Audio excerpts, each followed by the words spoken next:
Bien, ahora vamos a empezar con el repaso de los cursos de comunicación, de lenguaje, literatura y razonamiento verbal. Bien, vamos a empezar rápidamente.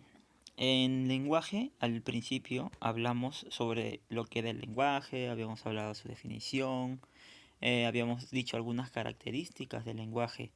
Ya, pero en este caso nos vamos a concentrar solamente en los planos del lenguaje. ¿Qué son los planos del lenguaje? Los planos del lenguaje son estos dos, la lengua y el habla. A ver, yo en las clases les había dado varias características más, pero vamos a hablar de tres principales de cada uno. Primero, la lengua es un sistema de signos verbales y lingüísticos. Bien, esto puede sonar muy técnico y todo, pero es así, porque la lengua, como ya les había dicho, se puede interpretar como el idioma que tenemos nosotros. Entonces, es el sistema de signos verbales y lingüísticos, por eso es que la lengua. Ahora, el habla es como poner en práctica la lengua, por eso se dice que es la materialización de la lengua. ¿Entienden? La lengua es la teoría y el habla es la práctica. ¿Ya? Entonces, y justamente esa es la segunda característica, que es teórica y es práctica, el habla. Entonces, por eso que debemos interpretarlo así, que la lengua es la teoría y el habla es la práctica de la lengua. Y por último tenemos esta característica que nos dice que es fija la lengua y que el habla es variable. ¿Por qué? ¿Por qué dice esto? Porque la lengua, como son reglas que se siguen a lo largo del tiempo, se mantienen, pues no se cambian. Las reglas de tildación, por ejemplo, no se cambian cada cierto tiempo, o sea, tienen muchos años de mantenerse igual. Sin embargo, el habla, ¿por qué es variable? Porque ahí depende cómo hable una persona, pues, porque el habla es individual. Y esa es otra característica también, que el habla es individual y la lengua es colectiva, porque la lengua es común de todo un conjunto de personas. En cambio, el habla depende de cada uno, pues cómo hable. Puede hablar con ciertas expresiones, cierto acento, entonces por eso el habla es individual y la lengua es colectiva.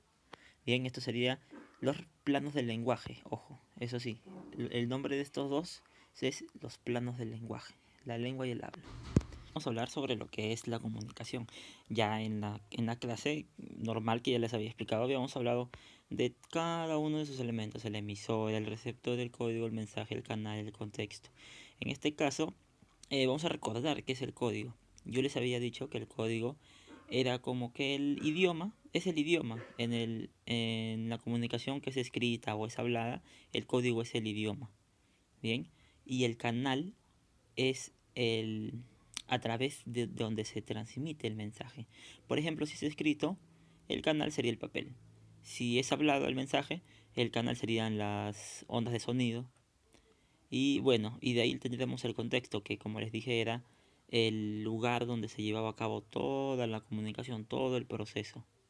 Bien, ahora vamos acá con unas cositas que acá nos dice. Para que haya una correcta comunicación, tanto emisor como receptor deben manejar el mismo código. ¿A qué se refiere esto? Como yo les había dicho que el código es el idioma que se utiliza en la comunicación entre emisor y receptor, entonces obviamente es necesario que para que haya una correcta comunicación ambos deben manejar el mismo código, o sea, el mismo idioma. Bien, entonces por eso es importante. Bien, esa segunda característica que vemos acá, que el canal es el medio por el cual se transmite el mensaje, lo cual ya les dije. Y el contexto es la situación en la que se da el proceso de comunicación, lo cual también ya les dije, es el proceso, o sea, es el lugar, la situación donde se da toda la comunicación. Bien, entonces, importante lo del primero, que es que tienen que manejar el mismo código para que puedan comunicarse. Pues imagínense, dos personas que hablen idiomas distintos no van a poder comunicarse, entonces el código es importantísimo que lo dominen ambos, que lo conozcan ambos. Y bueno, ahora vamos a hablar de los planos del lenguaje. Habíamos hablado de en total 6 planos del lenguaje, si no me equivoco. Pero ahorita vamos a hablar de los principales, que son 4. Primero tenemos la función expresiva. Ya el emisor busca expresar sus sentimientos y emociones. Ya les había explicado esto. Cada función corresponde a un elemento de la comunicación. Así como acá están estos elementos, que son el emisor, el receptor, todos esos. Entonces, En las funciones del lenguaje corresponde a cada uno de los elementos. Primero, la función expresiva corresponde al emisor, como acá lo indica. ¿Por qué? Porque busca expresar sus sentimientos y emociones. ¿A través del qué? A través del mensaje. Ya diciendo de cierta manera, expresándose de cierta manera. Por eso es que se llama función expresiva. Bien, ahora tenemos la función apelativa, que es la que busca llamar la atención del receptor. Y como acá mismo dice, pues la función apelativa, ¿a quién hace referencia? Hace referencia al receptor. Bien, vamos dos. Expresiva al emisor, apelativa al receptor. Bien, ahora la función fática. Comprueba que el canal esté funcionando correctamente. Entonces la función fática hace referencia a quién? Al canal. ¿Está? Y comprueba que esté funcionando correctamente. Como yo les había dado ejemplos, no sé, cuando estás conversando con alguien por teléfono, por ejemplo, y quieres verificar que la persona está ahí, comienzas a decir aló, aló. Entonces, a eso se refiere la función fática, en comprobar que el canal esté funcionando bien, que esté activo. Y por último tenemos la función poética, que como ya les había dicho en literatura, es la que utilizan los escritores para poder embellecer sus obras. Por eso acá lo coloco, utilizado generalmente en el ámbito literario, para embellecer y estilizar las obras. Bien, entonces, a ver, rapidito, función expresiva, emisor, función apelativa, receptor, función fática, al canal, y la función poética, al mensaje, hace referencia, por si acaso. Bien, ahora vamos a hablar de las relaciones semánticas, que fue el último tema del que habíamos conversado en clase. Habíamos hablado sobre tres relaciones semánticas, ¿ya? La sinonimia y la antonimia, que ya todos conocen, creo yo. Sinónimos, palabras con significados semejantes o iguales, y antónimos, palabras con significados opuestos. Y la polisemia, que era un poco interesante, que es cuando una palabra tiene varios significados dependiendo del contexto. ¿A qué se refiere eso de dependiendo del contexto? Eso quiere decir que dependiendo en qué oración utilicemos la palabra, esa palabra va a tomar un significado distinto. Yo les había dado el ejemplo de cola. Por ejemplo, si lo ponían en una oración como la parte de un animal, entonces tomaba ese significado como la parte de un animal. Si lo ponías en un contexto de una fila de un banco, la cola era muy larga, entonces esa palabra cola tomaba el significado de fila de personas, o si quería referirse a un peinado, a una cola en las mujeres, también tomaba ese significado. Entonces, dependiendo de la oración, dependiendo del contexto que hayamos dicho esa palabra, es que esa palabra va a tomar distintos significados. Y esa es una palabra polisémica. Bueno, y como les dije, sinónimos y antónimos ustedes ya lo conocen muy bien, pues sinónimos, significados semejantes, y antónimos, significados opuestos. Bien, ahora vamos con lo que es géneros literarios. Habíamos hablado de 5 géneros literarios. Eh, Les había dicho que el primero de todos había sido el género épico. Justamente acá lo dice, el género más antiguo de la historia de la literatura. Era por lo general narrado oralmente, o sea que era contado a las personas, no era escrito. Bien. Y bueno, y teníamos los demás géneros que ya lo conocemos. Lírico, que está escrito en verso y posee cierta rima. El narrativo, que está escrito en prosa. En prosa quiere decir que está escrito en todo el párrafo, en toda la línea. Y narra historias reales o ficticias. El género dramático, que estaba hecho para ser presentado frente a un público, porque es para ser actuado. Y el género expositivo, que es el género que combina la ciencia y el arte. ¿Por qué? Porque el género expositivo habla de la ciencia, ya, pero de una manera literaria, o sea, de una manera bella. Por eso es que combina la ciencia y el arte. ¿Bien? Yo les había dicho que habían ciertas especies literarias, por ejemplo en el épico que había la epopeya, en el lírico la égloga, la oda, en el narrativo el cuento, la novela, en el dramático había el drama, la tragedia, la comedia. En el expositivo había el ensayo, por ejemplo. Pero vamos a hablar principalmente de las características más superficiales, pues lo más importante de cada uno de estos, que es justamente las que están escritas aquí. Bien, ahora vamos a hablar sobre figuras literarias. Las figuras literarias, ya les había dicho que las utilizan para embellecer las obras literarias. Ya es una herramienta que utilizan los escritores. Bien, vamos a hablar de 4 nada más, a ver. La metáfora. Esta figura literaria reemplaza un objeto con el nombre de otro que se asemeje en alguna característica. Pero claro, lo hacen comparando cosas bellas, pues como por ejemplo aquí, las perlas de tu boca, haciendo referencia a los dientes. ¿Ven? Entonces un escritor en un, no sé, en una obra lírica, por ejemplo, en un poema, podría utilizar esto para que se suene más bonito. ¿Ven? Entonces para eso sirven las figuras literarias, para embellecer los textos literarios. Ahora vamos a hablar de las anáforas, que es la repetición de una o más palabras al inicio de varios versos. Ahora, si se dan cuenta versos, entonces esto está presente más que todo en el género lírico, porque en el género lírico es que todas las obras están escritas en verso, bueno, en su mayoría. Y aquí tenemos un ejemplo, pues, la palabra querrán, si se dan cuenta al principio de los versos está querrán colarlo y no podrán colarlo, querrán romperlo y no podrán romperlo, querrán matarlo y no podrán matarlo. ¿Ven? Entonces aquí en esta estrofa se está utilizando la figura literaria de la anáfora. Bien, ¿por qué se está repitiendo esta palabra? Incluso se puede repetir dos palabras o hasta tres, ¿ya? Entonces, anáfora, importante.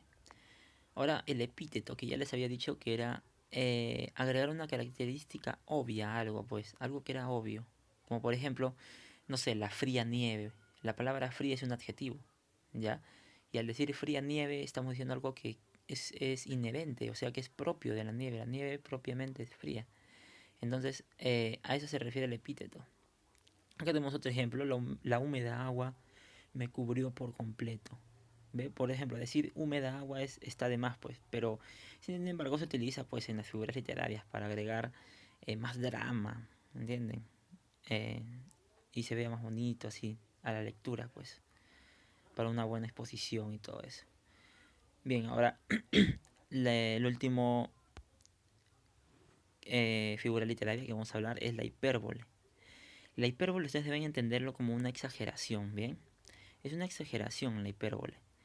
Nosotros cuando, bueno, los autores de las obras, cuando quieren eh, exagerar un dolor o tal vez algo que sienten, una emoción, utilizan hipérboles. Como por ejemplo aquí abajo, miren ese ejemplo. Por tu amor me duele el aire, el corazón y el sombrero. Y si se dan cuenta, es una exageración hacia el dolor que se siente por el amor. Entonces, eso es la hipérbole, es la exageración de ciertas cosas. Bien, entonces estas serían las cuatro. La metáfora, rapidito a ver, la metáfora es la que reemplaza a un objeto con otro que tiene alguna característica similar. La anáfora repite en la misma palabra al principio del verso. El epíteto es una característica obvia o propia de un objeto. Y la hipérbole es la exageración. Listo. Bien, luego de eso habíamos hablado sobre el clasicismo griego. Bien, el clasicismo griego es la primera corriente literaria de la historia. Es la primera corriente literaria de la historia. Habíamos hablado de un montón de características, pero aquí vamos a hablar de estas tres principales. A ver, estas características del clasicismo griego, ¿qué quiere decir? Que esto de aquí lo van a tener todas las obras. ¿Bien? A ver, voy a explicar cada una. Base mitológica. Bueno, como ya les conté de la Ilíada, obviamente está con base mitológica porque se basa en mitos, se basa en dioses, se basa en leyendas y todas esas historias creadas, ficticias. Entonces por eso es que tiene base mitológica. A ver, la predestinación, ¿qué quiere decir? Quiere decir que todos los personajes, perdón, de las obras, todos los personajes, ya están destinados, ya tienen un destino escrito, o sea que no pueden cambiar su destino. Así como, por ejemplo, en la Ilíada, Aquiles estaba destinado a morir joven, entonces esa predestinación ya estaba dada y eso no podía ser cambiado. Entonces es importante esta característica, la predestinación.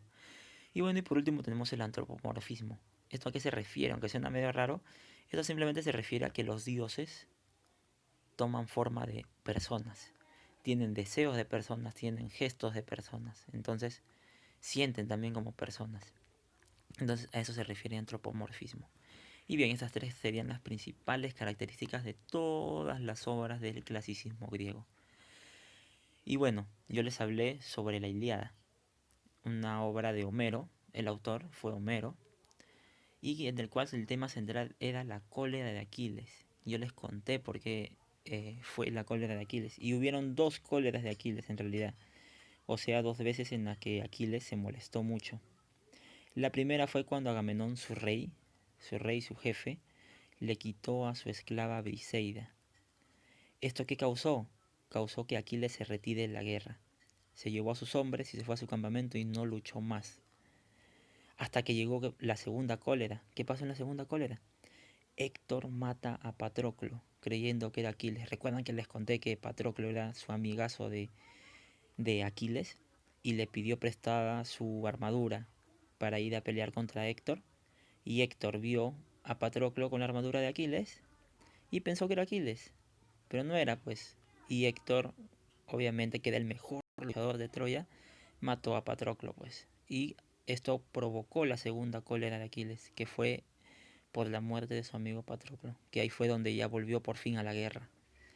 Y luchó contra Héctor y le ganó a Héctor y bueno, y luego todo lo que ya les conté, que la obra termina con los funerales de Héctor. Ahora, cosas importantes aquí al final, si pueden ver, dicen epítetos épicos.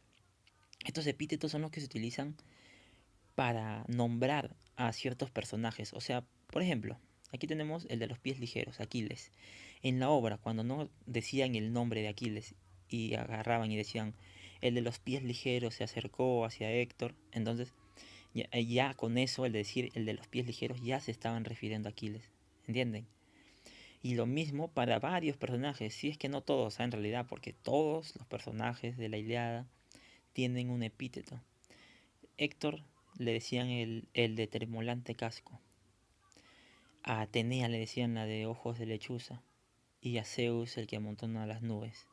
Bien, a Agamenón, que era el rey de Aquiles, de Troya, de Grecia, perdón, le decían pastor de hombres, por ejemplo. Y así, pues todos los personajes tenían su mismo epíteto. Bien, entonces, pero los importantes son estos, pues Aquiles, el de los pies ligeros. ¿Por qué el de los pies ligeros? Porque él era muy hábil, pues como ya les había dicho, era el mejor luchador de Grecia. Entonces, por eso le decían así. Héctor, el de tremolante casco, porque tenía una armadura muy bella. Atenea por sus ojos hermosos y grandes, la de ojos de lechuza. Y Zeus le decían el que amontona las nubes porque él cada vez que quería acercarse o bajar del Olimpo, amontonaba las nubes, pues, y las utilizaba como escaleras. Bueno, entonces importante, las dos cóleras de Aquiles, ya saben, causada la primera por Agamenón y la segunda por Héctor, y los epítetos, y no olvidar de las características de todas las obras.